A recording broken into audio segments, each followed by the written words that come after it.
نبی علیہ السلام فرمایي وای دا کم خلق چې فخر کوي تکبر کوي په ورځ د محشر به الله دوی ته د میږیو شکل ورکړي د میږیو شان ته بیا واړي او اهل محشر ته به فرمایي خپې پې کې د وای بېګل دا د انسان هغه حقیقت دی. نو بیا موږ مسلمان ولې یو مسلمان ورور بل مسلمان سره معمولی خبرو باندې غوسه شو او بلډ پریشر هاي سي پوه شوې دومره بلډ پریشر هاي سي بله ورځ زموږ په کلي کې بس په 15,000 روپو باندې دوه کسانو خپل منځ کې سره غوسه شول یو مشر سړی بلډ پریشر دومره هاي شو چې بلډ پریشر هاي کېدا سره هارت اټیک وشو په موقع محسوس. نو مونږ کچیرته یو مونږ اسلامي ذهن وی کنه غلطی له چانه نشي کېدای غلطی هر سړی کوي غلطی نه له ګناه نه له خطا نه الله انبیا بچ کړي دي نه علاوه صحابه الله محفوظ کړي او فرشته الله معصومه ګرځي نور خو غلطی هر سړی کولای شي زه کولای شم. نو مونږ د خلکو غلطیانه ولې نه معاف کوو ولې یو تر بل مسلمان دوه په جنگ کوو پکار خدا دې چې مونږه صلح وکړو دوه مسلمانو په منځ کې مونږه څه کوو دوه په جنگ کوو بیا مونږ صلح کوو خو زمونږه صلح بیا انداز هم غلط دی کنه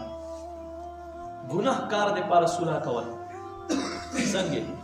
لکه یو سړی خپل ښځې ته دې طلاق ورکړ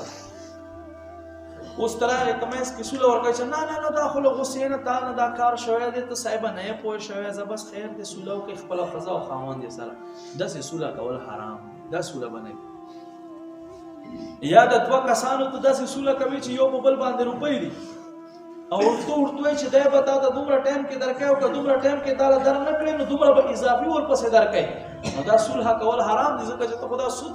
ورته ښایي سود دروازه کلاو کوي نو داسې صلح به نه کوي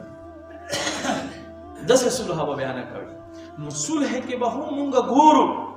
چې آیا په دې صلح کې چېرته الله او د الله رسول حقوق خو نه په عمل کېږي. اسلامي وه داسې ښایسته لار دی مور او پلار دې چا سره ورانه دی تعلق یې نشته نو دا ګناه دی. اوس چې تو وایې چې نه ما ته خو مولوي صاحب ویلي دي چې چا سره به تعلق نه خرابوي او ما مور او پلار ورسره ورانه دی او مور او پلار قدر او تعظیم هم لازمي دی. اوس پس کې لا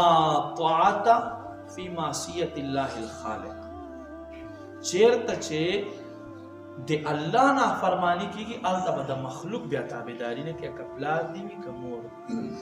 علما فرمایي رای څه ده لاره څه دی فرمایي رای دا دی لار دا دی چې مور او پلار مې تر مخه ما ورسره غږېږه هغه مه خبره وه پټ ته تعلق ورسره ساته چې الله تر مخه عند الله هم ته مجرم نه او مور او پلار دې هم مقصد دا د تا نه زړه نه بدی خو کوشش دا کوه چې هغه هم په صلح باندې اماده کړي. 120 سال راسي بنو نذیر او بنو قریظه په منځ کې جنگونه روانه 120 سال راسي او الله نبی دا خوږ دین چې ورته وښایلو او دا خوږې خبرې چې ورته وکړې هغه 120 سال دشمنی الله محبوب په محبت او په مینې باندې بدله وفرمایي.